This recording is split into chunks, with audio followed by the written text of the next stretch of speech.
What's up, you creepy fucks, and welcome to the Let's Talk Horror Channel podcast, and welcome to the Creep Zone, where we have some very honest, in-depth, unrated conversations about something from the world of horror. Now, if you're wondering, well, actually, you won't know this, will you? If you're listening to it, then you won't fucking know. But if you're watching it, well, then you're all right, because you'll know that I'm wearing a Christmas hat. Why? Because obviously it is our Christmas special, and for me, there is not many better depictions or better movies there are out there for a family Christmas classic that we're talking about. Gremlins. Gremlins is one of my favorite movies of all time, and that's why I might get my heart broken on this episode, because I have I have no idea what my guests think of this movie. They could fucking hate it, and then obviously, as I said, I'm going to die inside, and hopefully it's not that way. But as I said, we are talking about Gremlins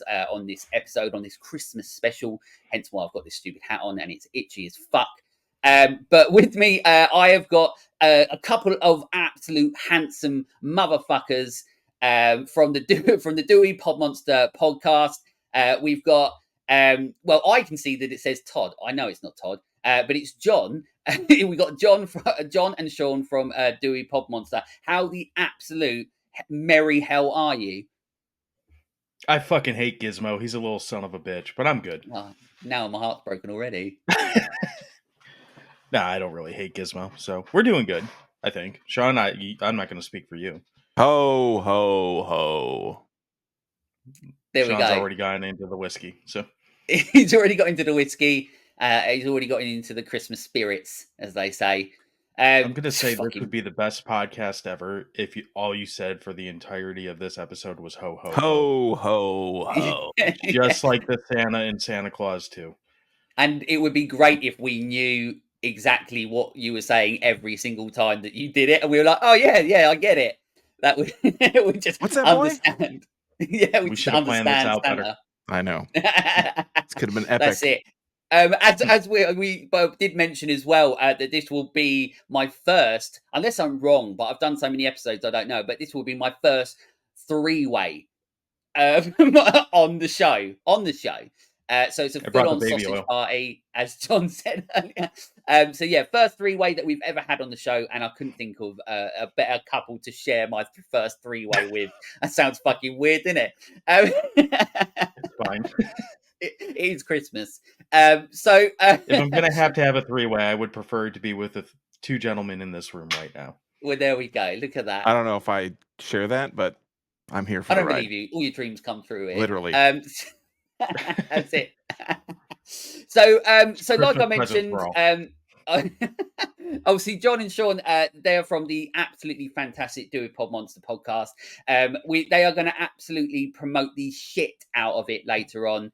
I'm going to leave that to them to do. I mean, I could do it for them. I did it on their show. I can do it now, but I'm not going to. They can do it later on. But we're going to get into talking all about Gremlins. Gremlins was released in 1984, a year before I was born. Not that it matters, but I just thought that was fun. It's directed by Joe Dante, the legendary Joe Dante, and it's going to be interesting as to how many people probably think that this film was directed by Steven Spielberg. It's not. It's Joe Dante. Remember it, please, because so many people still think it's made by Spielberg. It's starring Zach Galligan, Phoebe Cates, Corey Feldman, Dick Miller, Judge Reinhold, and just loads of people. And of course, Howie Mandel does the voice of Gizmo. Obviously, most of the people in America will probably know more so who Howie Mandel is over here.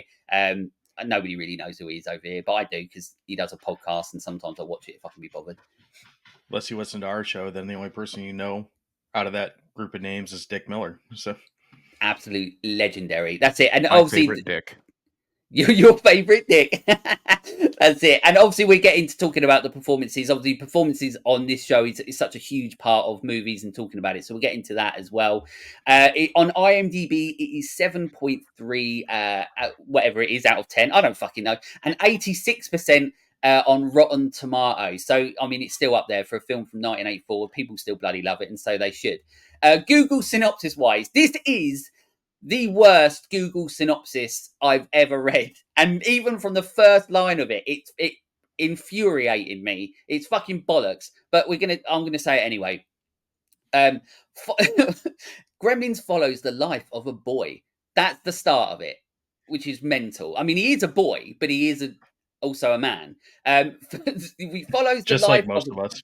yes, follow the life of a boy who inadvertently breaks 3 important rules: no water, no food after midnight, and no bright light, resulting in hilarious mayhem and destruction in the town. It's bollocks. That's fucking awful. It doesn't do anything. He is very ambiguously a man, though. Yeah, I mean, you don't really like what age is he supposed to be? yeah. He does like the way that his relationship is with his parents. Um, he's like he's almost younger than he is in the movie, but yet he then still has this relationship with Phoebe Cates, which is like not a kid relationship. Like he's got a job, like he's a real boy, he's a real Yeah. man. He goes out to He's got work a and big boy everything. job, right? Yeah, But exactly. Big boy. he also hangs out with like Corey Feldman in his Jason Voorhees years, so Yeah, that's a little awkward. What the fuck's going yeah, on with that? exactly. This is where you find out Usually, that they're all meant to be 13. usually when you discover the female anatomy, you kind of give up on hanging out with the 12-year-olds around the block. So Well, you would hope so, unless you're Michael yeah, Jackson. Um, well, who was good It friends is with Corey Corey Feldman. Feldman. Yeah. right. Irresistible to pedophiles. the irresistible who? Corey Feldman or Michael Jackson? Or both. Little Corey column A, Feldman. little column B. Yeah.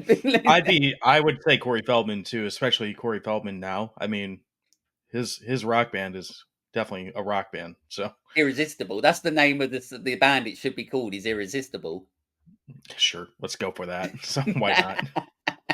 That's it. So one of the things, obviously, I always ask my guests first is when did you first see this movie? It's always interesting to me because obviously I don't know whether this is a film that you watched later on in life, whether it was like one that you watched as a kid. John, you're next to me. I was going to say, and then Sean's underneath me, which is weird. But John, Along for the ride, BP. but John, I'll go with you first. When did you first watch Gremlins? I don't remember the exact first time I saw it. I know I was a kid. I was probably in grade school when I saw it the first time. And I'm sure it was around the holidays, but I just remember that seeing it as a kid, seeing it on VHS and thinking, all right, there's some Gremlins here. I remember I always forget until I the second I put the movie on that this is a Christmas movie, not just like a random Muppet Chaos movie, for lack of better wording. So even when I scroll I don't have this a hard copy of this, but if I was scrolling through like the video aisle or my video collection, when I come to Gremlins, I never think of it as a Christmas movie first, but it very much so is. So I'm sure that whenever I saw it, it was around the holidays, and it, in my mind, for whatever reason, doesn't really live in that headspace for some reason. Fair enough. That's all I got. Sorry. There you go. Sean, when did you watch it? I can't put my finger on when I saw this movie the first time. I mean, I'm considerably older than you if you were born in 85. So I want to say I saw it probably on VHS, but I think my relationship with this movie comes more from, we talked about it. I was mentioning this to John the other day. We talked about it in our Ghostbusters episode. In the 80s, they always had this promotional material where it was like not necessarily playing cards, but like collectible cards started getting really big, like Garbage Pail Kids and all that stuff. And around these different types of movies, they would release these cards that had scenes from the movies, like a picture, a still shot or whatever. And on the back, it would have some kind of description. And I think rewatching this movie, I remember more from the stuff that I saw on those cards than I did from watching this movie. I mean, or I had like a book, an adaptation or something that was like a book that you would play a tape and it would tell you to turn the page or something like that. I wasn't that young. I was old enough to be able to read, but sometimes with movie merchandise, you just kind of, your parents get you what they can get you, and that was like maybe what we had. But I remember so much more from the promotional marketing crap that surrounded this movie than I remember from the actual movie. But I know I was young when I saw it. It was like a long time ago. Yeah, so for me, this was like, so obviously behind me there, sort of here somewhere, I'm pointing at it, sort of. That's a VHS of, it's not, unfortunately, it's not the original one that I had, but I brought it because that's the exact copy of what I had when I was a kid that I wore out and then had to rebuy again. But yeah, this was one of my childhood movies that is Gremlins is, or it either is, or very close to being my most watched movie of all time. Like when I was a kid, I had this on repeat constantly. Like throughout the whole year. Like it is like one of those movies that I always try and keep to just Christmas now.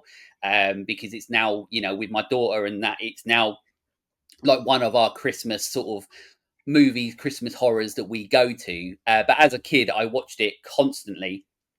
And I think one of the reasons that I watched it, and obviously I'll talk about it in the episode as well, is one of the reasons that I constantly was watching it is that I was always finding new things when I was watching it, and new gremlins and new things that they were doing and the characters that they were creating with every single gremlin. Like it blew my absolute mind every single time I watched it.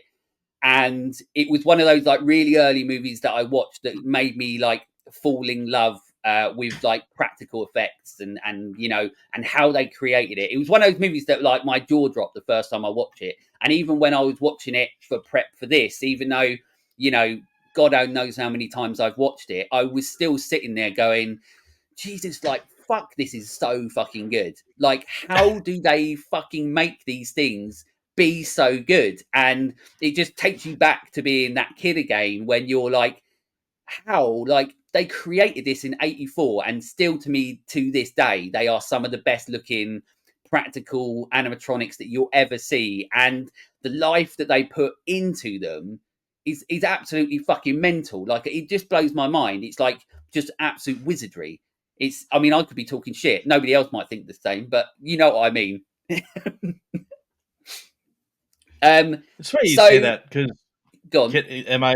It's funny you say that because you're right on like everything you just mentioned about the practical effects looking great, blah blah blah. One of my favorite things about this movie is whenever you see a lot of these little fuckers running around on the screen and the practical effects don't look so good. Maybe it's because I'm coming at it from a different angle, but like those are some of my favorite clips. Like specifically, there's one where there's like 50 of them running up the street or something like Yeah, that. that don't look And I was great. like, this literally looks like they have a bunch of non-articulated puppets, and they just found a way to hide the sticks that are shoved up their ass as they waddle them all around the street. And that's the stuff that it's like little footnote parts of the movie, but I always find those to be some of the more entertaining little clips when they kind of take a step back from, I know he didn't direct it, but from like they go from Spielberg quality and then take a drastic step back to like something else and then go back to Spielberg quality. So I think when I look at stuff like the practical effects, I agree, BP, are amazing. And John, when the claymation kind of weird stop motion thing happens when they're on the street. The other thing for me is like Gizmo in particular is such a well lived character for that. I mean, it's basically a puppet or an animatronic or whatever, but the seams the seams really start to show when he's prolonged in a scene for too long, where it's like he's just supposed to be there and they're talking back and forth, but they can't, obviously it's like a puppet with, they just change the mouths or the faces around or something on it. There's one scene in particular where I think it's like a scary movie or something that he's watching next to Billy, and his mouth is just like "Meh, meh, meh, meh," like he's scared, but and it just Yeah. goes on for like 3 minutes of the movie, and you're like, holy shit, this thing. It starts to look, if you just focus on the little face, it gets Yeah. to be ridiculous. But I think that's just, what are you gonna do? Are you gonna hand draw it on his face instead and make it even look stupider? If it's such a small piece, if you're concentrating on it, it's like, okay, how long can they hold this poor puppet's face moving like this? But if you're just watching it to watch the movie, if you're not like Yeah. analyzing the shit out of it, it looks amazing. He is so Yeah. lifelike in the movie, other than Yeah. maybe a few pieces here and there.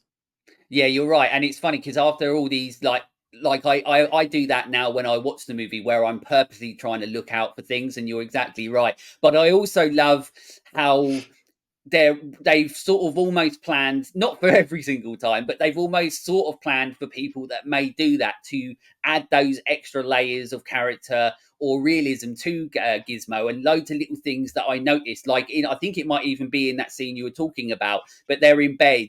And it's like it's getting late, and in the background you can see Gizmo doing like a little yawn, and his eyes are sort of like fluttering and and it's so realistic, and there's so much life. And it just, every time I watch this movie, I'm like, how do they manage to create so much life in just something that's not real, And like, obviously now, it's either CGI that looks like shit, or they even try animatronics and they still don't work even after all these years.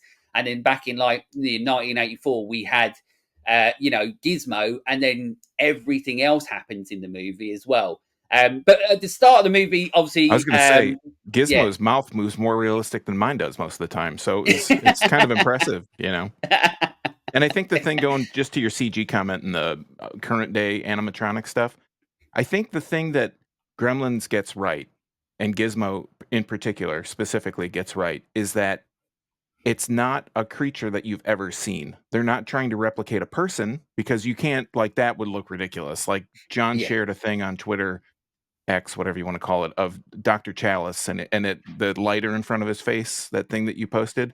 And it's like, that's clearly, even from a still frame, it's clear that's a rubber mask or something. It's not a real person. But when you use something that's not a real thing, you have liberty to be able to do things that a thing that no one's ever seen can do, because you don't know what they can't do because they don't exist. But because it's something tangible that you can hold, it makes it even more realistic. Yeah, I think you're absolutely right as well, because that's the thing with Gremlins as well. You're right, like, you've not seen these before, and it does, because of these people, the artistry that goes behind it. Yeah, you're right. It gives them the opportunity to create things that we've never seen before, and I think that's one of the wonders of the wizardry of this movie, where it did create something that not only on a technical craft way, and technically, an articulated way we hadn't really seen before, and that sort of, that everything was evolving practical effects and animatronic wise. And at that point, that's what they could do. But yet it was still such a high level that the artistry was absolutely insane, that we hadn't seen it not only done that way before, but them look that way before. And then the life that they created out of these characters, like, it blew my mind when I first watched it, and it still blows my mind now. But once again, you might hate the movie, so we'll soon find out. But what I love is, so the film, one of the things, because there's so much to this movie, like anybody knows that, like, if you've spoken to me before, or watched or listened to the podcast before, you know that my brain is broken, and every time I watch a movie, it's like tick boxes, and I have to have these boxes that I'm going through. And this is one of the reasons why I love this movie. It is one of those movies that ticks every single box for me, because, like, even from the start of the movie, we're introduced essentially to Billy's dad. Always forget his name, but we're introduced to Billy's dad, who's like an inventor, constantly making the worst inventions ever, and they go throughout the movie. But it's another really cool layer to the movie that they don't need to add, because it's all about characterization and how they're every single, like, we don't get this anymore, but in the 80s and like early 90s and stuff, like, because now everybody sort of has to be a real version of something real, whereas back then, like you mentioned earlier, like Dick Miller and stuff like that, the best Dick, he such a great old school character actor that everything he's in, he always elevates.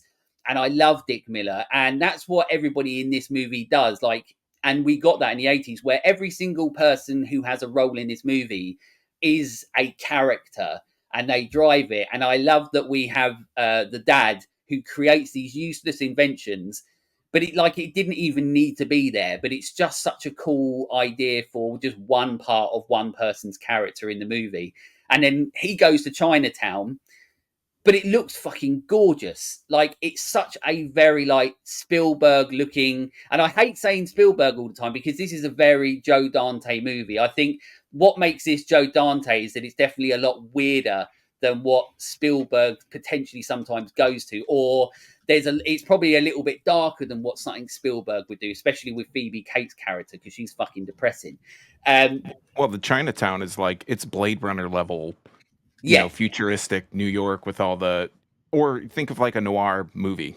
It's that kind of Chinatown. It's the dirty, dingy Chinatown with all the neon lights and everything. It's not like, oh, I went to Chinatown and it's kind of, they got some lanterns up or whatever. And kind of convincing a little bit, or not at all. I want to say too, you keep mentioning his dad's stupid inventions. I really love that they've kind of retrofitted a Walkman into this like Swiss Army knife of toiletries that occasionally has shoots out shaving cream and stuff. Like, this is the most stupid and useless idea to try to. Yeah, the Pocket Buddy that's like twice as big as like a any brick. pocket.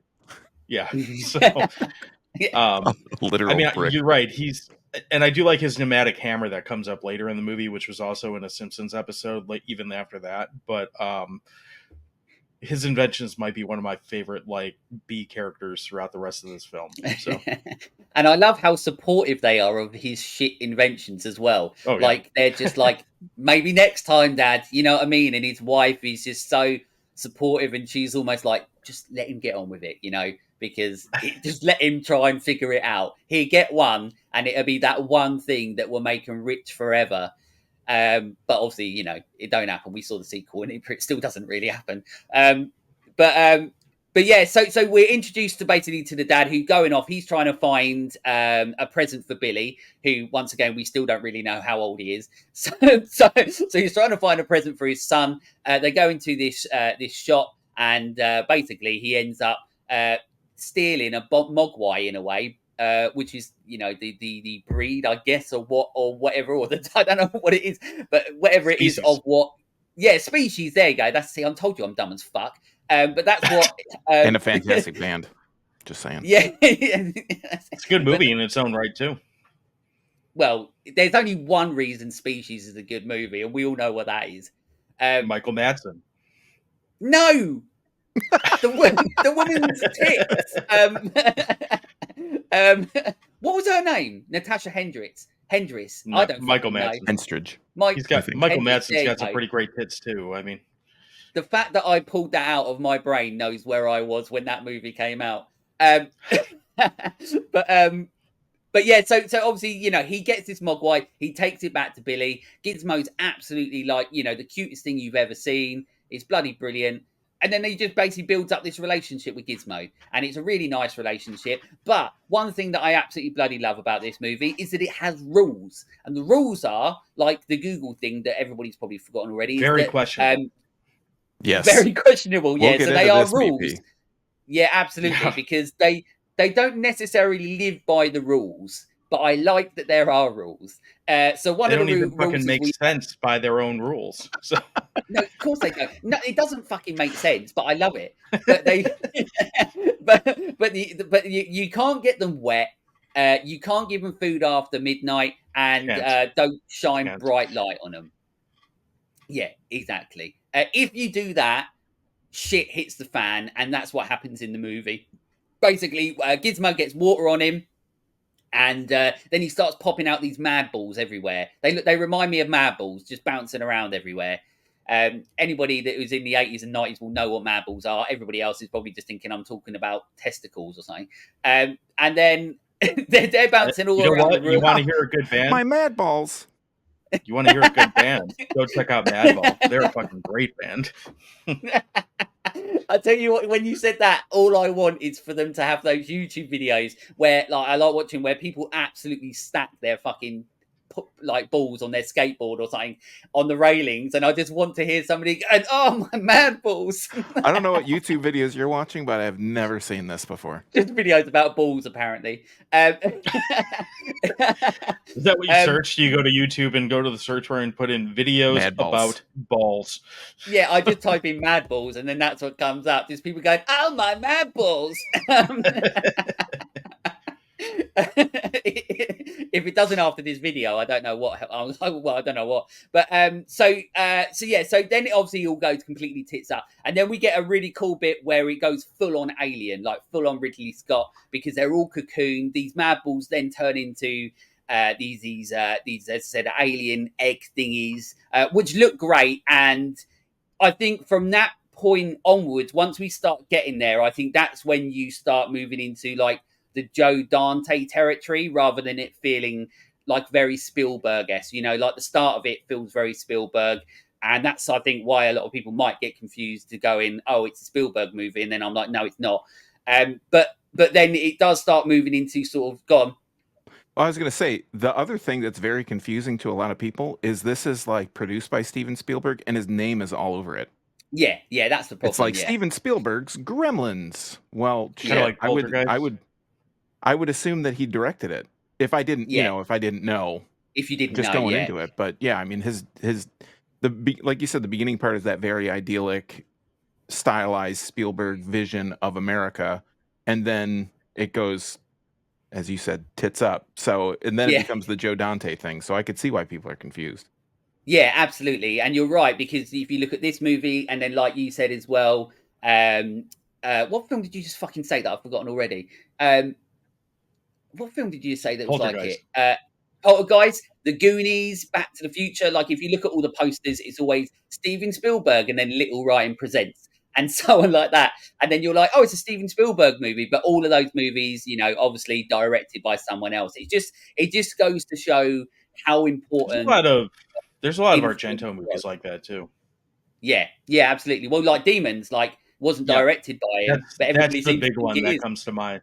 It says Argento bigger than it says Demons on the fucking poster. So yeah, exactly. Yeah. But yeah, so I always like, I'm one of those people that always like, I always try and make sure that Joe Dante gets his sort of credit with this, because I love Joe Dante and I'm a huge fan of The Burbs and obviously Howling and so on like that. I think he's a great filmmaker. Just, it's one of those things where I'm like, hopefully people don't actually think it's Spielberg that made it in a way.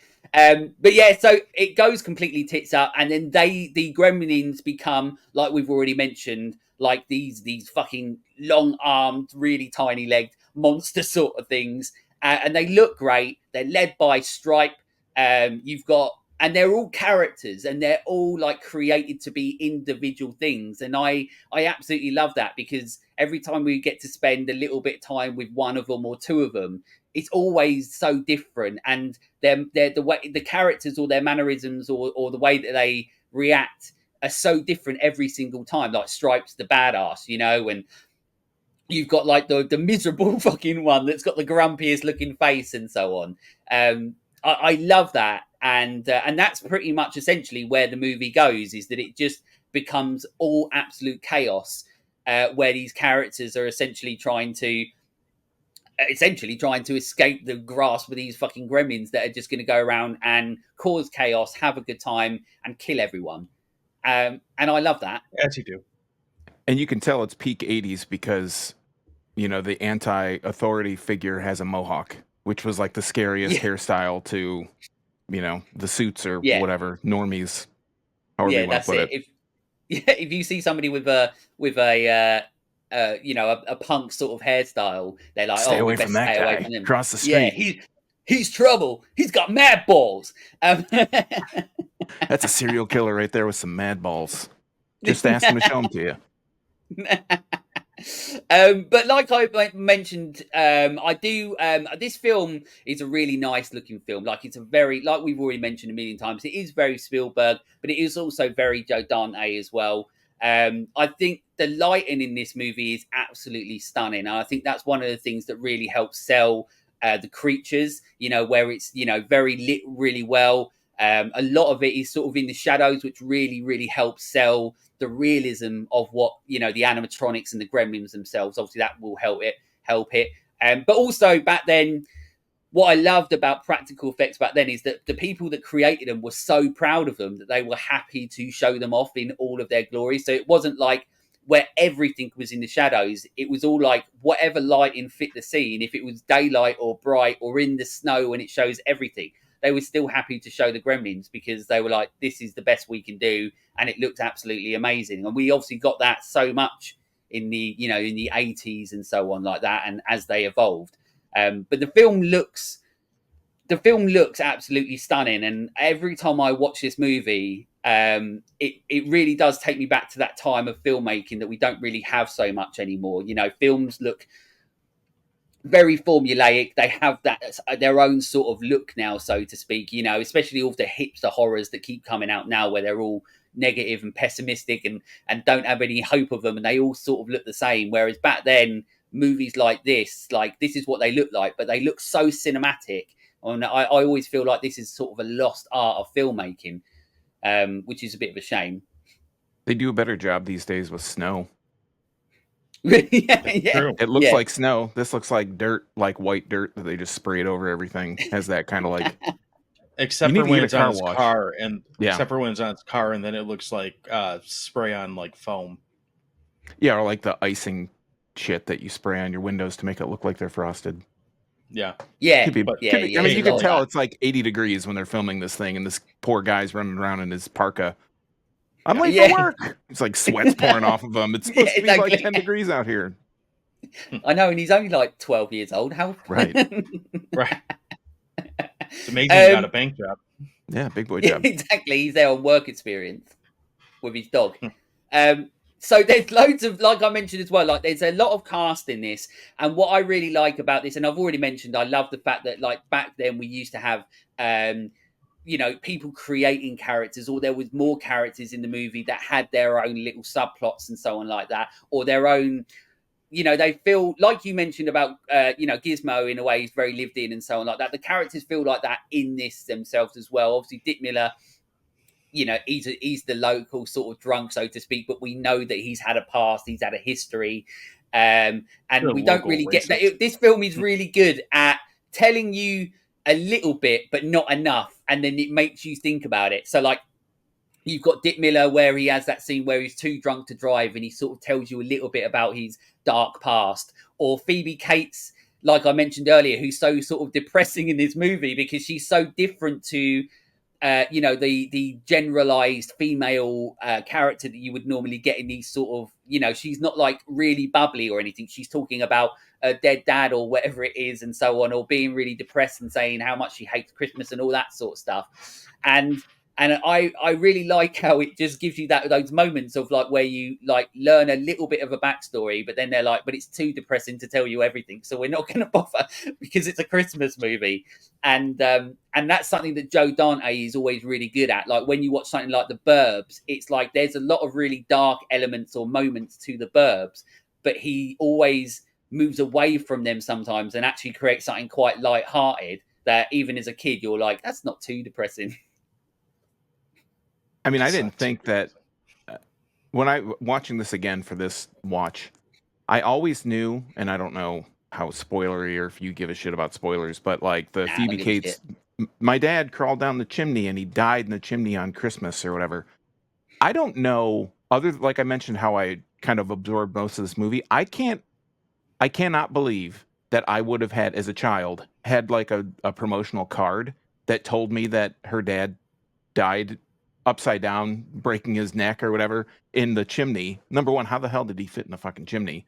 And number two, I don't know how I would have known that other than because I didn't remember a lot of rewatching this movie. I didn't remember a lot of like the real kind of plot point stuff. I mean, I remember the high level stuff, but the low, like the in the dirt kind of shit, didn't remember any of that. I don't know what kind of children's promotional material would have told you that someone's dad died in a chimney, but that fucked me up for a long time thinking about that. Yeah. And this is supposed to be, it's not like a kid's movie, but it's not. It's just a trading card with Santa with a broken neck hanging upside down in a chimney, and it says Gremlins. You're That's it. I like this too. Yeah.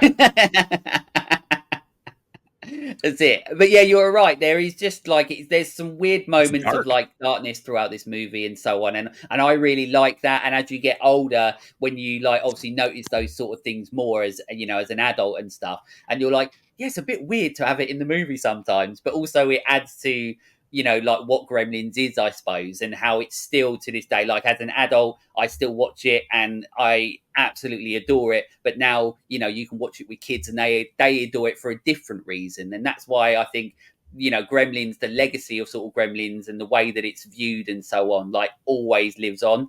And it like sort of has a legacy. But yeah, I you know the characters, the mum in it as well. I love her in it. She's so good because she's like I said, she's constantly supporting the father, the dad in it, and so on. And then she gets obviously a great scene herself in the movie as well with all the gremlins in the kitchen. You know where the gremlins. I still wish she got the scene the way it was written, but whatever. So was it written differently? It was written that the gremlins cut her fucking head off. Oh yeah, it was. Yeah, I remember now. Yeah, that's it. But then apparently that was too hard of an R for a kids movie. So yeah, it makes you sort of know where Joe Dante wanted to go with it, and you can see why there's the moments of darkness in it, and how much more it could have been. So many people get murdered in this movie. He also wanted to have too much. He also wanted to have the gremlins eat like 50 people in the bar, and he wanted them to also eat whatever Barney the dog. So you know, it could have been even poor old Barney. more. John would have hated the movie if that would have happened. Yeah. Don't you know what? That dog. I'm surprised. I want to hear what John's opinion is going to be when we talk about how Barney gets hung from the lights, which clearly isn't a real dog. But I want to know. That's why I'm okay with it, because it's clearly not a real dog. So. Is it not a real dog? Oh, I thought it was a real dog. Now when he takes it off, it's like a puppet or something. When he takes it off, it's obvious. Yeah, it's just like it doesn't move at all. So, but when it's hanging up, it's real though, isn't it?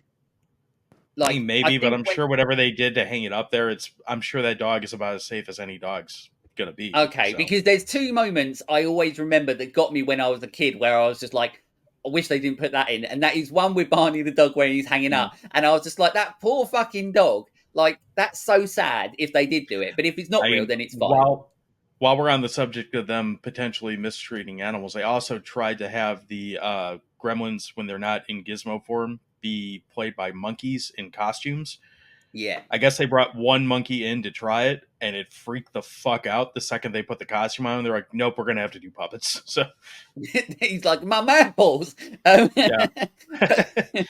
But if this was just, I mean, especially having just watched Chimp Crazy recently, like if this was just a bunch of monkeys ripping people's faces off, like with gremlin costumes on, again, I'll watch that movie. So yeah.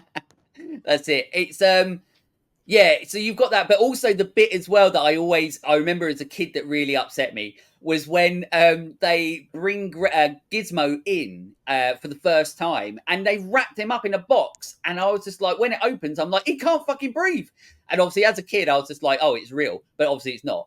But I was just like, that poor Gizmo, it can't fucking breathe. But obviously, you know, being older now, I'm like, no, you're an idiot, kid. But I still don't like it. Even shaking the box. Yeah, shaking the box. Like, this motherfucker. Love it. That would have been a really good gag. You know that deleted scene's out there somewhere where he's just shaking the shit out of that box. Like, what's in it? And they open the box and it's just limbs everywhere. That would be that credits. Perfect. What a 5-minute movie. Yeah. Chinatown. Present. Billy, you're 12 years old. Here's your Christmas present. Open it up. Gizmo's dead. End of movie. Dun, dun, dun, dun, dun, dun. That's it. Hey.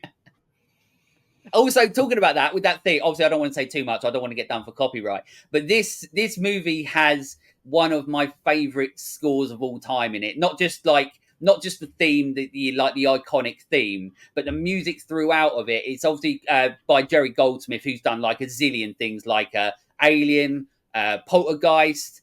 He did the Burbs as well. I mean, Jerry Goldsmith. He's done loads. I think he did Rambo as well. I think he did First Blood. Like loads and loads of scores that he's done. But like, I love, like, Jerry Goldsmith's an old school composer that manages to like create music that goes with the movie itself, and like every scene, it complements the scenes that it does. So like where every like, and also the score is like always, it's the same sort of style, but it's always changing throughout the movie depending on the scene. Like so many movies now, they either have like the same sounding score for every scene, but with this, like when it's a little bit darker, it's doing this, or when it's more playful, it's doing this. And I miss like old school scores like that we don't really get as much now that fit scene by scene, like where the movie goes. Like I watched one the other day. I can't remember what movie it was. It wasn't very good, but literally, like the music just felt like it sounded like sounds, and it was like more frustrating than like it was taking me out of what I was watching because I was like, this is fucking annoying. Whereas with Gremlins, I think it's like the perfect score to this type of movie that it's trying to be. Does that make sense? We're gonna Sort of. we're gonna need notes on whatever that movie was for a future episode. I mean, I can't remember. I think specifically, I wrote this. This is like a note that I wrote. Specifically, the scene with Dick Miller when the snowplow or whatever it is comes out of the garage and they're chasing these people around. There are people dying, like they're getting Yeah. crushed. People are dying, and in the background, there's like Calliope music playing. The do do do do. You know, they're like, Yeah. it's this is so light and so fun, and people are Yeah. dying. Like, Yeah. how many people in this movie actually die? A lot, like almost A the lot. entire town. And when you think of it Yeah. that way, it's like So this is there is a kill count on this movie, and there's only 4 people that die, but there's Oh, bullshit. 157 gremlins that die. So the reason why Dick Miller doesn't die is he's retconned He in the dies. next movie. Yeah, He's but in he the dies. next movie. He gets crushed. Fine. Him and his wife get Fine. crushed. He's in the this zombie movie. in the next movie. Gremlins 2 is a zombie movie. Let's move on. Can I make a dark? But you're can I right. make a dark But admission here? I've never seen Gremlins 2, so he dies in this movie. To What? me.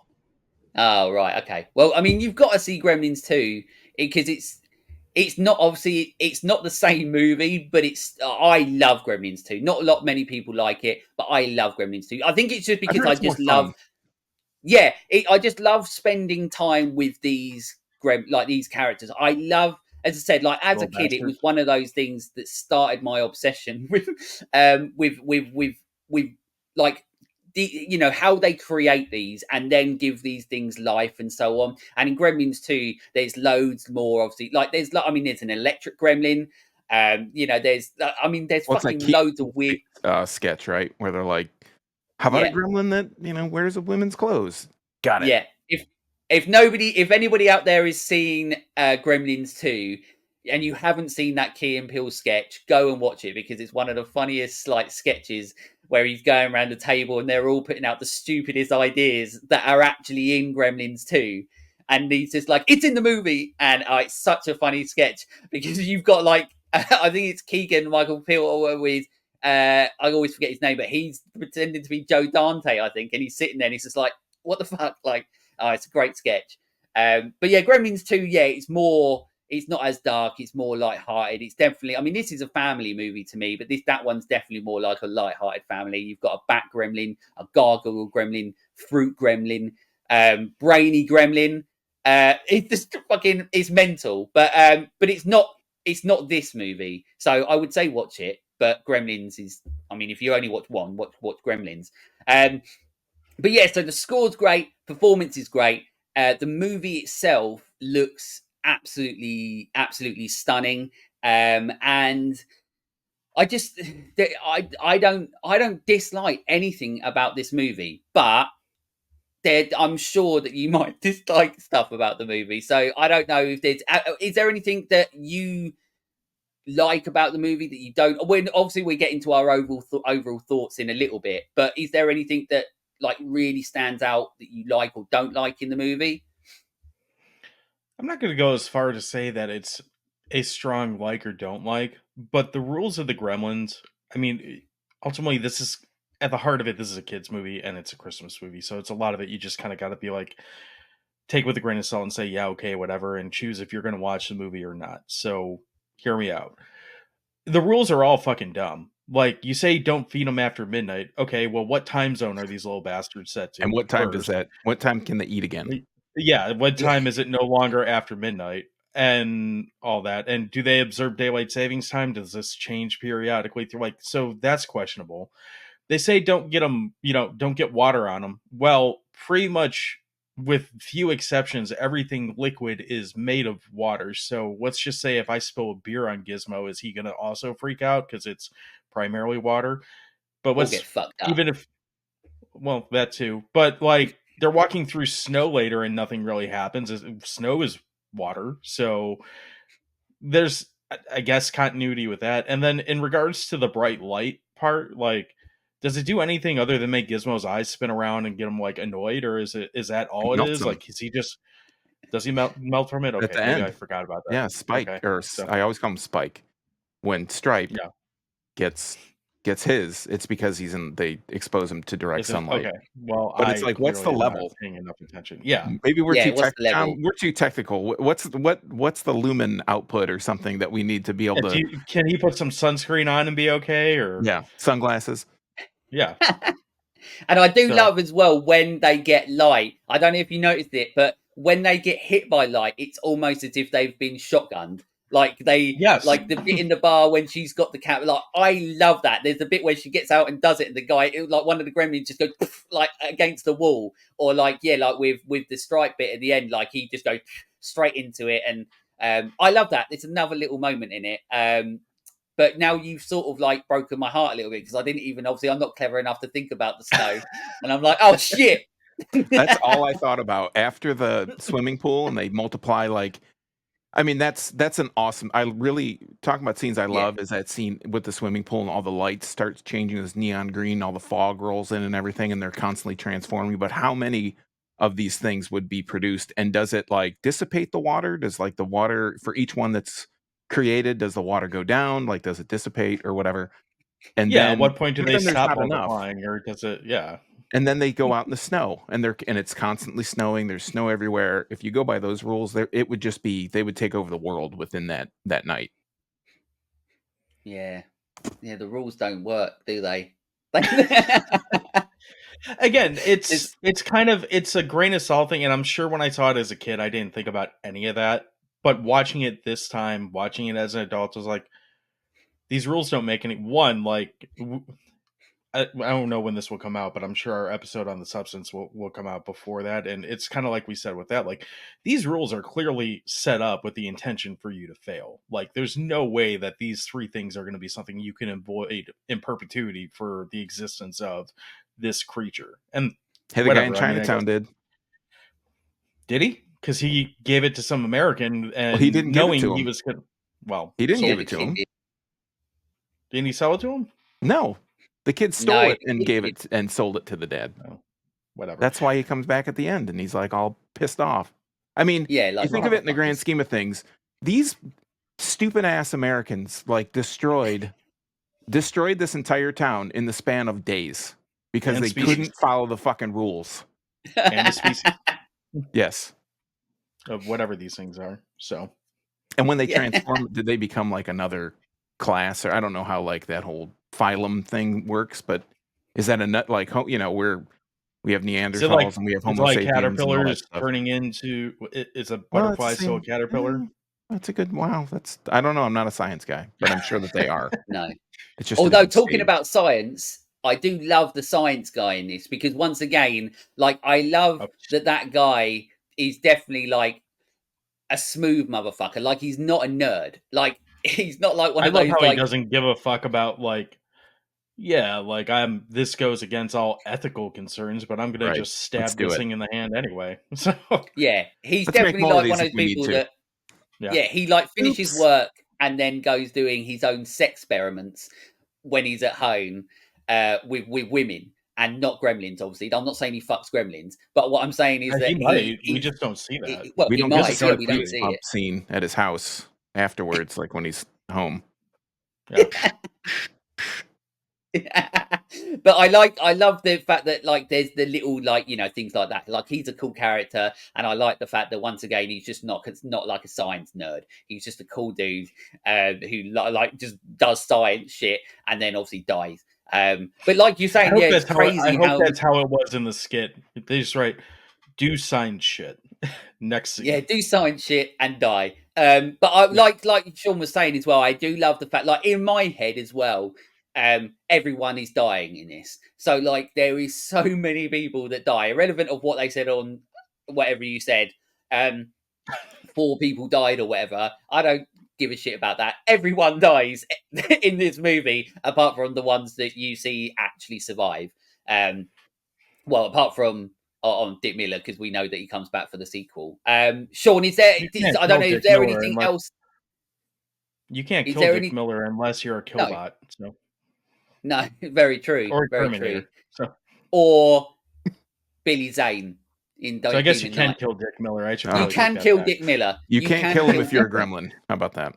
Yeah, Yeah. In that's this it. movie. There we go. Because I don't know what Yeah. happens in the second one, but Oh, well, now you got to watch it to find out. I But guess. Sean, is there anything that, before we get into anything else, is there any other bits that you sort of noticed when you were watching it that sort of stood out or not? I mean, I think maybe more for the dislike part of it for me is, Yeah. and it's kind of it's both. It's like, I guess it's a plus and a minus. I think a dislike for me is when the gremlins are that I like the fact that when they become evil, they are this like reptilian xenomorph style. I mean, the eggs are leathery kind of eggs, like the xenomorph eggs are. They become this. They're such like, for me personally, seeing them all on screen and seeing all their puppety mouths moving around and they're rubbery and like, when they open their mouths and you can see, I just hate these things. And that's probably a plus and a minus. They're just so evil that I have an instant like gag reflex to these things. Like I instantly dislike them when I see them. Even when they're, but before they change and they're like laying in the drawer or whatever. And Billy pays attention to Gizmo. He doesn't really give a shit about these tertiary, unwanted pregnancies that kind of occurred. And they're just they're just bouncing around. They're just being assholes the whole time. So I can understand. But then they develop that personality as the gremlins, I guess the Mogwai is Gizmo, right? And the gremlins are probably when they're like alien looking things. I just hate these things. And maybe that's a good thing. Maybe, I mean, you're probably supposed to. But the scene in the bar in specific, they're doing all this stuff and they're terrorizing all this shit because they've already multiplied and they're, killing people or whatever. But in the bar scene, Phoebe Cates is in there and she's just serving them. I mean, it's chaotic for sure. It's not like she's just shooting the shit with them or whatever. But she's like feeding them drinks. She's servicing them. Why didn't she just leave? Like, why is she still there doing this? They're not paying her.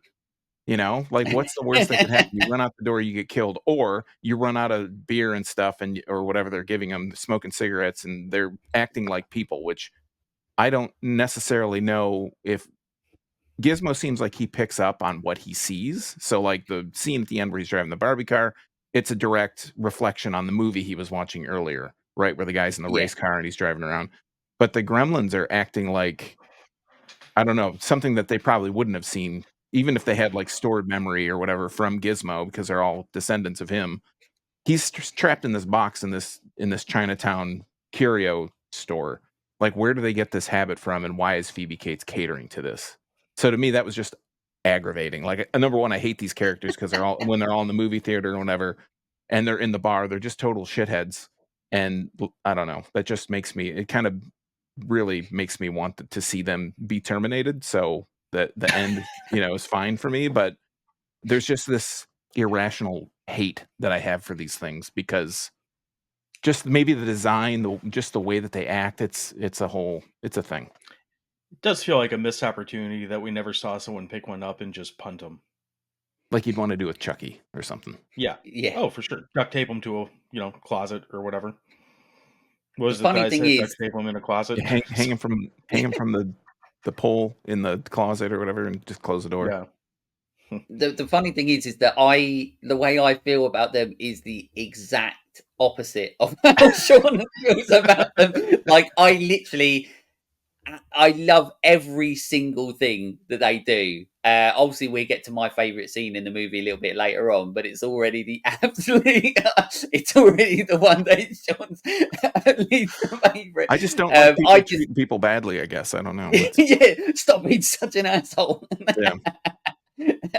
And also, before we get into like production info, one thing that I did forget to mention as well, but obviously, once again, I mean, it might be completely different to you guys, but I find this film hilariously funny. But I find it hilariously funny for the reasons that Sean seems to hate it. Like, I love the fact that they're like I think with me, like, the logicality's gone out the window. Like, there is no logicality to this movie or what they are whatsoever. And I think, like, and also I'm not clever. So even as a kid, I wasn't clever. So, like, I had no logicality to anything that I thought anyway. So every single thing that they did, the stupider it was, the funnier it was. So the fact that they're there like Christmas caroling is hilarious to me. Like I just find it so funny, and like what they're like, and like what annoys you is the thing that I love, because it's like you might think, well, how do they know what the Christmas song is? And in my head, I'm like, that's the funniest shit, because they know what a Christmas song, but they're doing it really badly.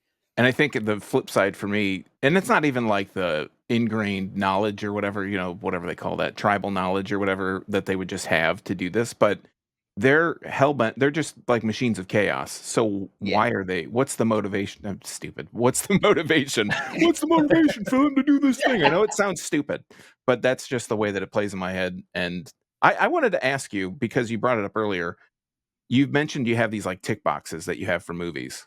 And this Yeah. is like, you said, this is the movie. So do you think that this movie is what helped you create those tick boxes that you have for what It's you look one of for in them, other yeah. because you've admitted it's kind of like been a really influential movie for you. I just was curious if that was Yeah, a part of yeah. that. So this is one of them that made me, because the one of the reasons obviously I have the tick boxes is because obviously outside of his acting and filmmaking, obviously everybody knows by her, but that's what I wanted to do, still want to do, obviously with my life, and movies like this. So like Alien was one of the ones that did it. The Evil Dead, the first Evil Dead movie, they were, and like, well, funny enough, Candyman as well was one of those movies that I watched really young.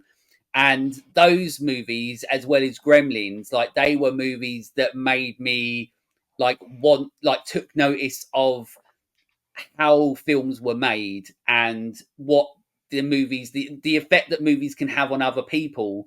That's like sort of those where those tick boxes came in. So like even as a kid, I already started, because I knew very, very early on that that's like acting and filmmaking was what I wanted to do. Like I was like 7 or 8 years old when I realized that's what I wanted to do. That these sort of like watching movies became my homework. So I was watching movies, and then my tick boxes started like happening. So everything is separated. But weirdly enough, yeah, like something like Gremlins is one of those movies that was like at the start of that, where it's like, like if I ever make a movie, one of the things, like I've mentioned a lot in this, is with Gremlins, I love how every person is a different person, or every gremlin is a different gremlin. And I feel like we don't have that as much, because obviously people and characters are so formulaic. And that's one thing that I always have with me, that no matter what film I sort of write or I'm thinking about, every person is like, that person is a separate person to this person, and they would say this for this reason or do this for this reason. And Gremlins, or films like Gremlins, is a really big part of that. Of me in my head ticking those boxes, going, okay, like every single character, whether human or not, is like it has a purpose. And it's weird to think that a film like Gremlins, would do something like that, because my brain don't work. It makes sense. Yeah, good. Well, I'm glad it makes sense. But this film, yeah, as I said, I find like absolutely hilariously funny. And I still are, when I was watching it the other day, I was still laughing like a little kid. So there's something wrong with me still. I've never grown up. So production info and facts. I always do a few of them. Steven Spielberg, he does in fact have a cameo in the movie. I'm sure people obviously out there already know. But when the dad is, he's calling home from the convention, and he's in that sort of phone booth sort of thing. Steven Spielberg is the guy on the bike that's going round, and he goes round a couple of guys, but that's Steven Spielberg, because he's always trying to put himself in movies that he doesn't make, just so people can go, Spielberg's there. So, yeah, if once again, obviously, if you watch this movie and you're like, oh, this place feels very familiar, once again, it's another movie that was shot on like the Universal Studios. So obviously, films like Back to the Future, all that sort of stuff. Those that when you watch these movies, like you almost get the nostalgia for that, because you're like, oh shit, that reminds me of this movie, and so on. And so many of these movies, obviously Universal movies, in the 80s and so on like that, they were shot on this Universal sort of studios. And it just makes you then start thinking about all the other movies. But yes, the Gremlins was, shot at the same sort of places where Back to the Future was. We just didn't see the clock tower. That's how they get away with it. Yeah, they didn't use that angle.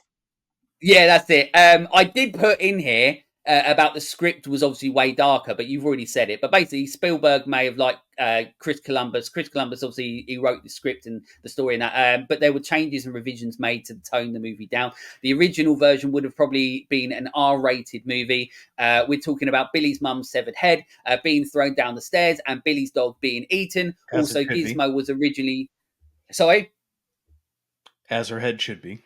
Oh, I thought you meant the Yeah, dog. that should be. And Gizmo was originally going to turn into Stripe, the leader of the Gremlins. So originally he was going to become Stripe, which would have been quite interesting because then it would have been like he's then trying to kill Billy. Like, Billy looks after him and now he's trying to kill Billy. And then I'm glad they changed that because that would have made me way too sad. I would have been too upset about that. You wouldn't have known the difference, though. So maybe you would have liked it more.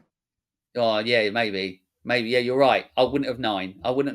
It came out the exact same day as Ghostbusters. However, that didn't stop the movie from being a massive success.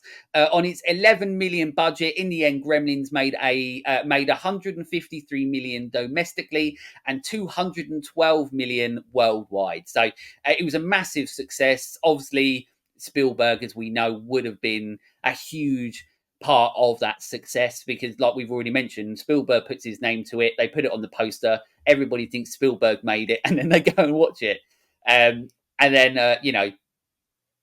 there's very few movies that Spielberg even put his name to that end up being trash. I mean, that's just me, but I mean, you might think that there's some shit ones, but there's very rarely movies that he puts his name to that doesn't direct where you're like, no, that's still shit, and he shouldn't have put his name to it. Is there any?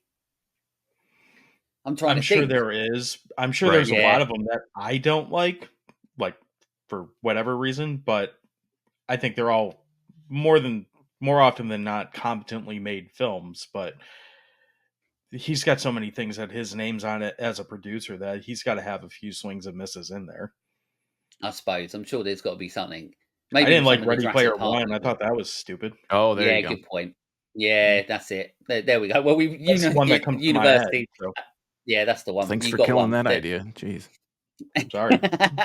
yeah, you fucked that up. What I'm here for. Yeah.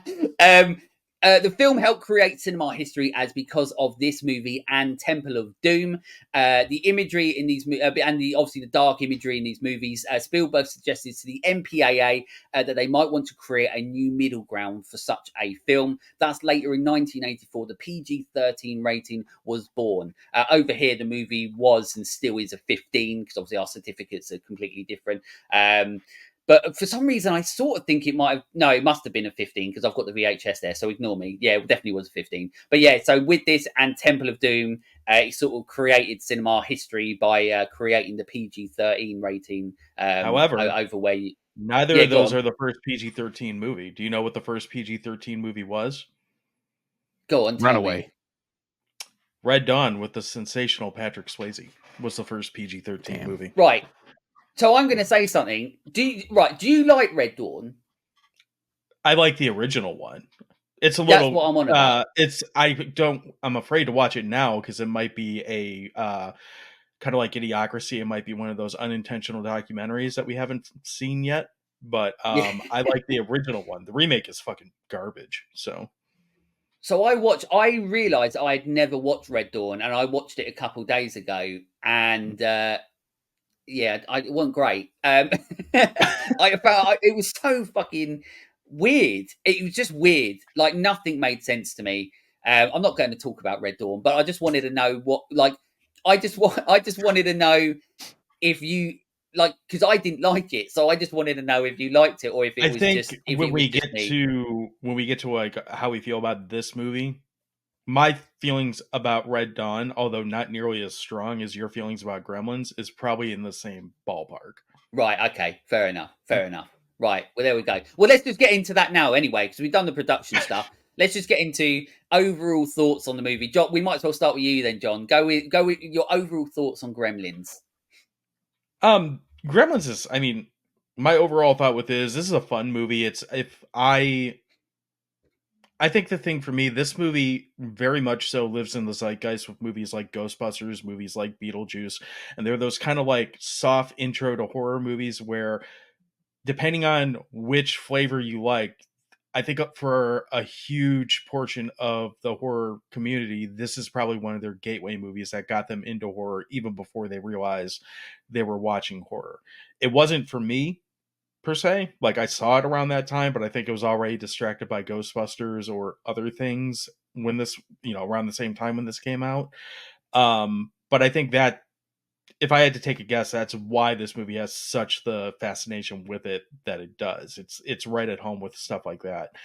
That said about the movie, I mean, from a technical perspective, this movie looks great. Everything's done like really well in this movie. The story, although as long as you don't think too hard about it, is a great story. It's a fun little contained world with all this chaos that happens. And I don't have a problem with watching like little Muppet shitheads fuck up stuff and create problems. But at the end of the day, like if I really think about my thoughts on this movie is essentially 2 hours of Muppet chaos. And that's good. I don't really have a problem with that, but it's also not something that I feel a huge need to seek out. So I think it's a really well made movie, but it's not one that I find myself going back to very often. Fair enough. And the rules don't matter. There we go. Yeah. Well, Sean, what do you think? I kind of mirror what John says, honestly. Like, Fair enough. I think I don't want to make, I don't want to besmirch your thoughts on the movie. I think, that's your thing's valid, and I don't have that nostalgia for it. And you've been on our show countless times, and you know that I Yeah. like a lot of my views on movies are definitely fueled by nostalgia or the way that a movie made me feel when I saw it initially. So I totally understand I think that. that's everyone. So Yeah, and I think that those experiences like form your opinions on how you feel about movies. I think this movie, like the marketing really betrays what the actual movie is about. Because if you look at just like, I mean, I guess if you watch trailers now, they're not the same trailer that showed when the movie was initially being advertised. But if you just look at posters and stuff, it makes, especially now, it's like that.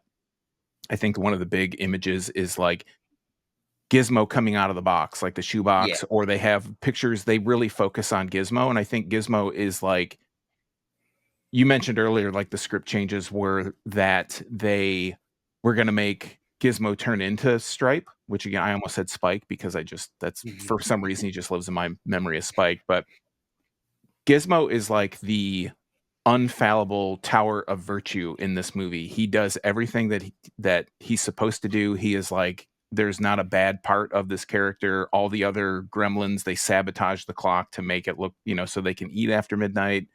Gizmo's like, I'm not partaking in that, right?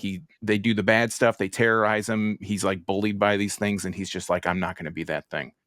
I think that's a really cool message for kids. Like if because this is a kids movie essentially, right? Like, or at least it's marketed as a kids movie. But then getting into the marketing, like the way that the movie is I love that the movie is so dark because that's me. Like I love that darkness. I love that people get murdered in this movie, but it's just kind of laughed off. They just play the music. They're like, haha, this lady just got ejected from this chair that's like the fastest roller coaster on earth. And she just does a header through the window and she's just gone. She's just a greasy spot on the pavement somewhere.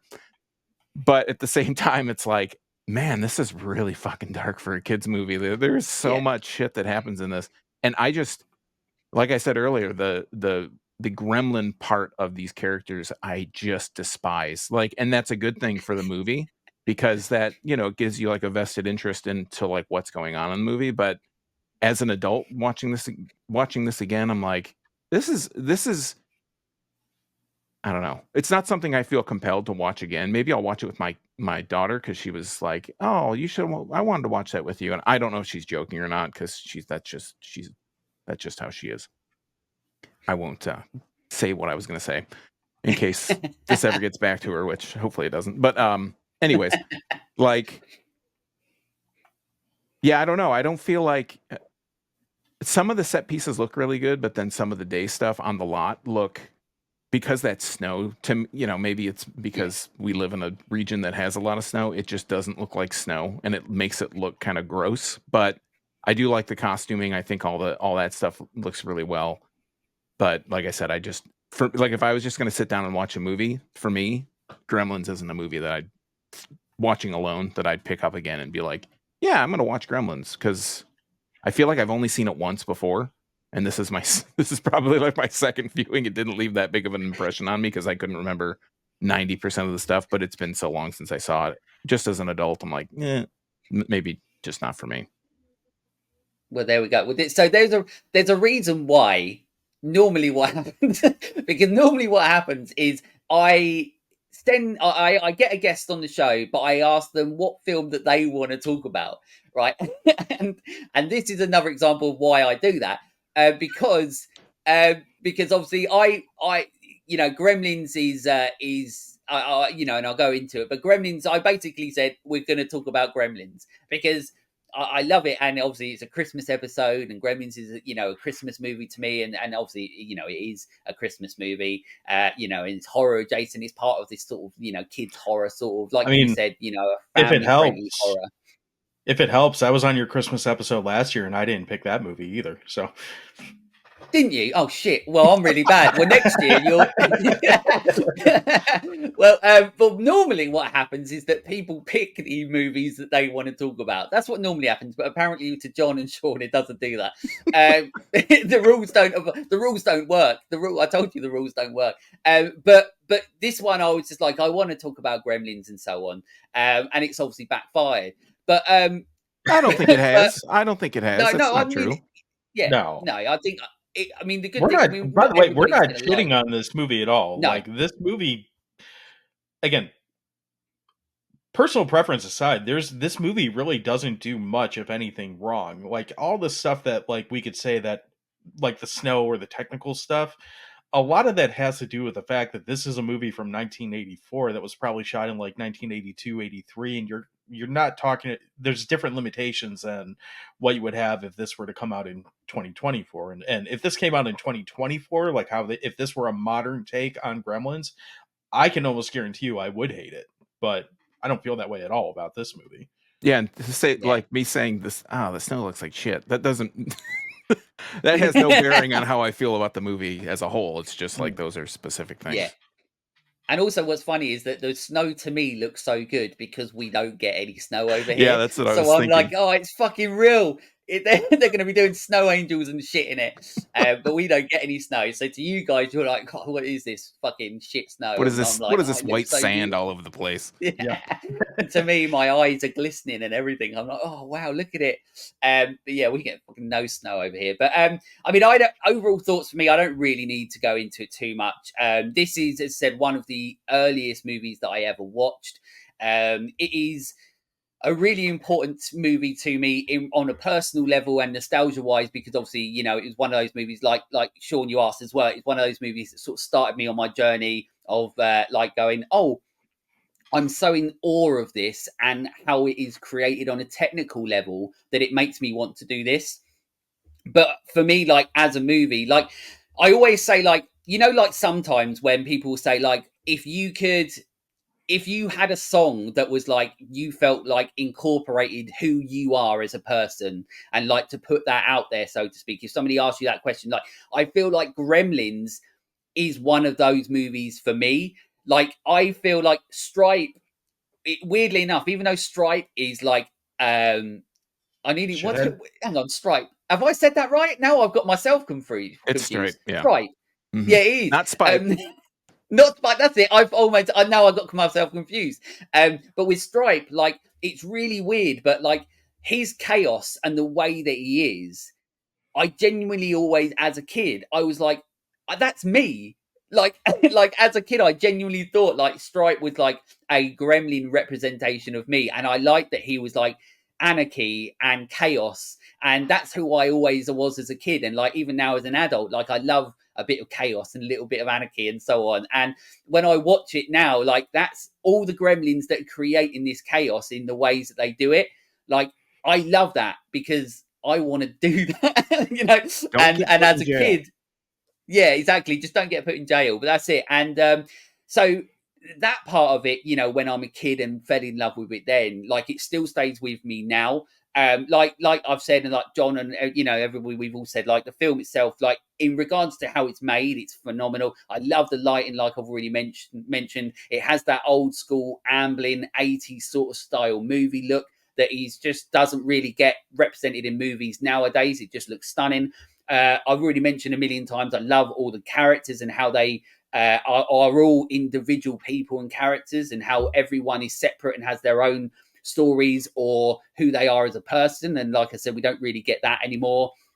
The music is phenomenal, and just the pure artistry that goes into creating something like the Gremlins themselves, whether it's Gizmo in their form like that, or them becoming, these gangly monster things that just like blew my mind as a kid. And still, when I watch this movie still to this day, and I watched it 2 times for the prep for this, just to do my notes, and I watched it again just because I could, and I had it on in the background, but then I just kept watching it, and I was silent the whole time I was watching it, because I can't stop but watching how it doesn't work in my brain still, that even though like this was made in 84, they managed to create things that look and feel so real, and that you feel like like you could touch them and they will fucking murder you. But they just look so good. And I think like the film like Gremlins, like it like I said about this when I spoke about like Candyman and stuff like that recently, but there are movies that genuinely feel like they're a part of you. And like you mentioned, Sean, as well, like nostalgia is like a huge part of all of it and stuff. But there are movies that genuinely feel like they are part of like your being, your blood, your heart and soul and everything. And Gremlins is that movie for me. And I'm really happy now that I get to share that on with my daughter. And I love knowing that when she watches it, and I don't know if you're the same with your kid as well, but I like putting on a movie, and I like, if it's an old school movie that I love, I like watching them watch it, because I like to see what happens. And she's the same as me. She doesn't make a single word when she watches this movie. She's just got her jaw dropped and she's laughing her ass off, and then saying like, "Oh, he's dead," or something, and just she's now in awe of it, and I love that. I love knowing that like it's like a little mini me, where she gets to now like watch this movie and feel the same way I do about it, and then it sort of maybe might inspire her the same way as it did me as well. So I've got a lot to thank for this movie, and it is one of my favorite. I don't think it's one of like the perfect movies out there in regards to every single aspect, but it is one of those movies that like I will watch for the rest of my life and then go, God, I fucking love that movie. And that's nice. I quite like having that. I envy you, because while my kids, I can definitely see a part of myself in them, they cannot stand the movies that I like. So I mean, they don't like the nostril picker or Fat Guy. They don't like the nostril picker. They won't, they won't sit down and watch, I don't know, any of this stuff with me. And I'm not talking about movie stuff. I just mean movies in general. They are not. Yeah. They would not sit down and watch Gremlins with me, even if, because it wasn't that long ago that you watched Jaws, was it? Yeah, yeah.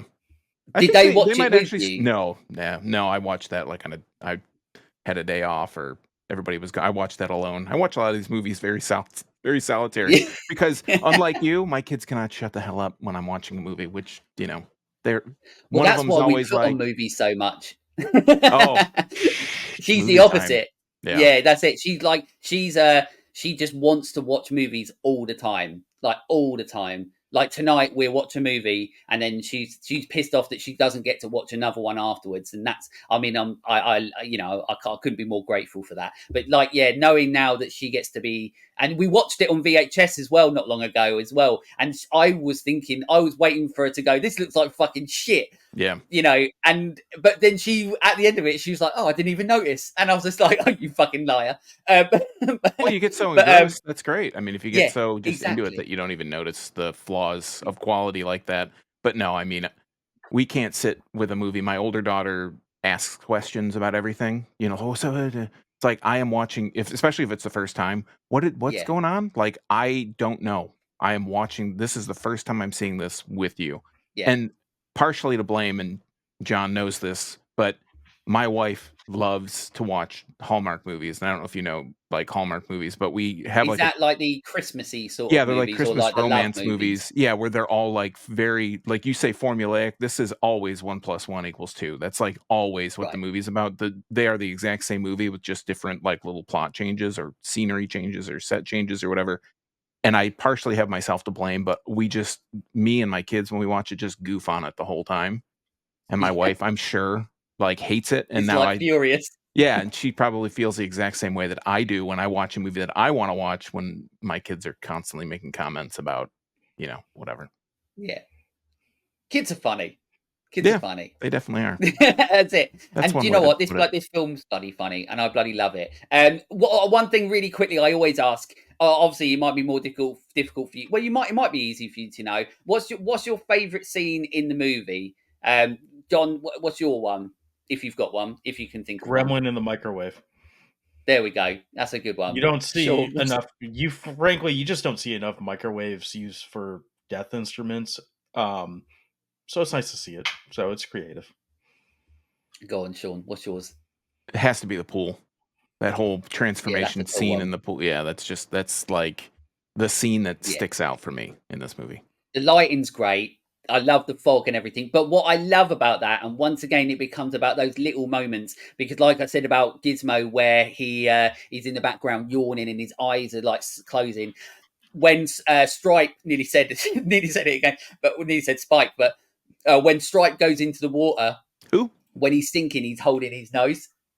And I love, like, this just every single time I find bits and I'm like, how funny is that they were like, make him hold his nose, and then like, Does he just little things cannonball like into the that. water, or does he just jump in? Yeah, he does. Well, I think he's in like the cannonball position. I Yeah. can't remember if I know he just goes in, but that's probably just some bloke who just chucked him in. But It's it's just easier the to fact have that him he's like a going ball and you down. can just toss him. Yeah, yeah, and he's just holding his They're nose as shooting he him goes like a down. basketball. So Yeah, Look at the arc. like a mad ball. There you go. But My yeah, mad balls. my favourite scene, my mad balls. But my favourite scene, I already said earlier. Like I love, like John was saying as well, like the microwave scene. I love that whole scene with the mum, because, like I said, I love the fact that everybody sort of gets their moment in like movies like these, where they don't really do that so much anymore. You have like one main character or two, everybody else doesn't really matter so much. Whereas in this, everybody gets their moment, and that whole scene, because it's actually like obviously it was meant to be a lot darker, but it's actually quite a dark scene in the movie, like that's the scene where you're like, oh, this is taking more of a horror adjacent turn.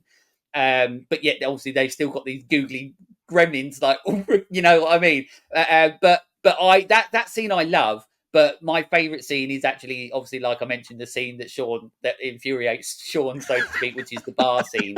And that just purely comes down to, like, once again, like when you bring the logicality of it, like Sean saying, like, why doesn't she just get out of there? Then I'm like, oh, I get it. But with me, my brain's not clever, so I have no logicality behind it. So the fact that one of them's getting a giant beer belly, one of them's on the like the fan spinning around, and then you've got the one cheating at poker. You've got the one that's like got a balaclava like Ted Bundy. You've got like all of these, like that is like, this is what makes that perfect for me, that scene, because I just want to spend as much time with these gremlins as absolute possible, which is absolutely the opposite of what Sean's. So that's my favorite scene in the movie. One thing, obviously, on the show, one of the things I always do is your first time segment. And that's where basically I ask anybody out there what their first time horror movie memory is, and then they send it over to me. I knew this episode was going to be jam packed with everything, so I've just got one that I've got here, and this one's from Gareth. That's not even a fucking name. Gareth. From @video.tasties on Instagram. They sent this over to me, and they just put, I remember watching Salem's Lot when it was shown in 2 parts on the BBC in the early 80s. I was about 9, and it was the younger brother at the window scene, and then he floats in. But I still watched the second part the next night. I remember the good old days of things like that happening. And to be honest, I can't really remember Salem's Lot being scary, but I could be absolutely wrong. But what is my scary? I mean, I've never. We just you talked get about the scared? remake. No, we talked about the remake of it, and I think the way I described the original was a lot of this. And again, a lot of, for those who are not watching this, it's just vampire with their hands over their heads, like woo, a lot of that type of shit. Yeah. But obviously, everybody gets their start somewhere. Everybody gets scared by something, unless you're me, because I'm double R'd and I never got scared. But someone gets scared. John, I don't know. Have you ever done your first? I'm sure you've done your first memory, haven't you? I'm sure you have. No, I don't think I've Haven't sent one you? to you. Oh, No, what probably is not. it? I know, I don't know if it's my first, but I always remember my dad making me watch Evil Dead 2 because he wanted to watch a football game. So he just plopped me in front of the TV and said, "Here, watch this." And now looking back, I'm like, that might have been a weird choice, but it turned out okay. So Well, exactly. It started your journey. That's yeah, why I love this. What about you, Sean? Can you remember yours? Oh yeah, absolutely. So I was gonna think back, and I'm like, which one was it? It's like between two things, but it's definitely. And we just recently talked about Creepshow. It's the scene with the Ted Danson when they bury the two people up to In their the sand, neck, yeah. yeah, and they come back. And I was at my aunt's house. I walked in, and my 3-year-old cousin, they're just sitting there on the couch watching this movie, and the zombie, they come in, the sea zombies, they come in, they shoot them in the head, and the green water pours out of their head, and she's just like, it's just like watching the Muppets or something, like just watching a Disney movie, and I'm just like, I can't look away from it, but What it the fuck is terrified me. happening? Yeah, it terrified me and I told John in a separate text, this is an exclusive for you, BP.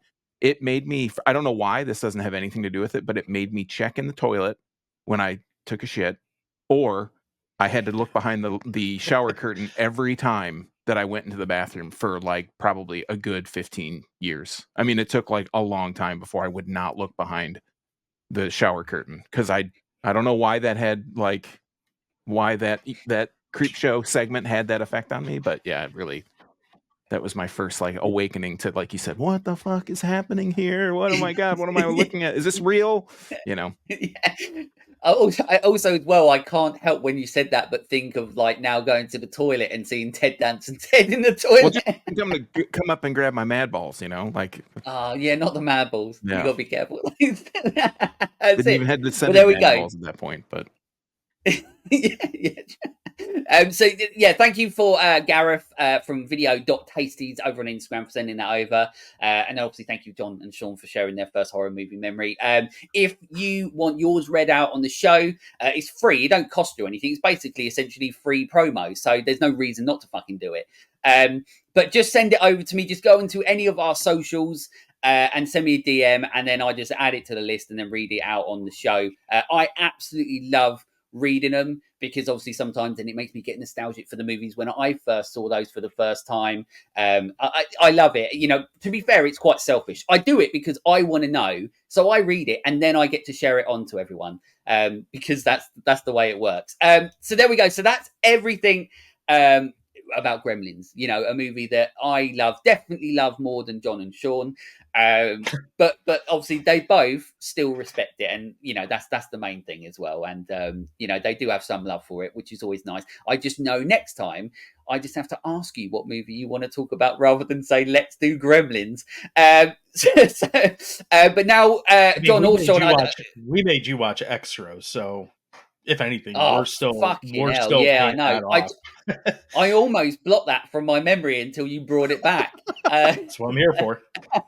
Absolutely. I'm going to send you the birthing scene randomly now, just to make sure you don't forget about it. Never forget that pile of shit. I still get stick from that as well, where people are like, it's not that bad, and I'm like, fuck you. But it's but anyway, I get that now for a it's your lot time, of John. movies, so you're fine. Yeah, very true, very true. John or Sean, now's the time. Obviously, you just promote the absolute shit out of Dewey Pod-Monster. Just do what you need to. All right. Well, that's usually my job. So for us, first, thanks for having us on. It's always a pleasure to anytime we get to hang out with you. But if you want to check out our show, you could do it. Our site is crap.town. All our episodes are available there. You can leave us feedback there. You can send us messages and tell us what you want us to cover, all there. And it's also free. We're on the You Run Podcast Network, along with Gareth, who runs Video Tasties. So if you go to yourunpodcast.com, you can find all of our previous episodes there. I assume there's probably a way you could reach out to Scott, who will yell at me if you need to, if that's your preferred method. We're on the majority of social medias. We're at Dewey Pod-Monster. If you search on there, you can probably find us. That's probably one of the better ways to get a hold of me if you want us to cover something. And we are also on YouTube at Dewey Pod-Monster, where occasionally we put stuff up, but we're kind of half-assing that, quite admittedly. So, and I'm sure I'm forgetting something, but that's the main things. There we go. Well, I mean, look, well, you nailed that, didn't you? I don't need to try and do anything else now, do I? But you're better at it than I am. knows... You have way more excitement about it than when I do it. Yeah, but that's because I'm always excited about your show, because I like, you know, Dewey Pod-Monster is something that I listen to every week. When you do put up your STS videos on YouTube, obviously I always watch them as well. So I'm looking forward to another one of those whenever you do that. It's one recorded. We just we're not really touched yet. Yeah, we're, like I said, it's very much so. It's very much so a half-ass thing, and we just came off of Halloween, like at the time we're recording this, so we've been kind of backed up, catching up from that. Now we're going into the holidays, and we're trying to get ahead on that, so it will get up eventually. We're not. It's evergreen content, though. That's the great thing about it. Well, unless you want to hear us bitching about a football game that happened 3 weeks ago now, so. Well, there we go. But as I said, like everyone, you need to go and enjoy everything that these guys do, because not only are they absolute handsome buggers, but they everything they do. I love their show. It makes me laugh every single time. The conversations they have, it's just always great conversations. Obviously, I've been on the show before, and it's always just such a fun time. I absolutely love it, and it's an absolute pleasure to have you both on the show for the first time, for this first sausage three-way, whatever we're calling it. You know, it's just great to have you on the show. Obviously, one thing I always try and do is just say a big thank you to my Patreon creepazoids, for people that are going above and beyond. I don't have many, so that's why it's good, because obviously the people I do have, you know, it means the world to me that they're supporting the journey. We've got the Flicks and Friends podcast. We've got Jamie Burns, who's AKA Disco Doctor of Death. We've got Rob Miller, and we've got Leighton Collins. They are my creepazoids, honorary creeps that are on my Patreon. If you want to know more, just head over to patreon.com, search for the Let's Talk Horror channel, but not just me. Anybody out there that has a show, a channel, anything out there that you enjoy, they probably have a Patreon. You can support them as well. So don't, you know, worry about mine if you think my stuff is shit.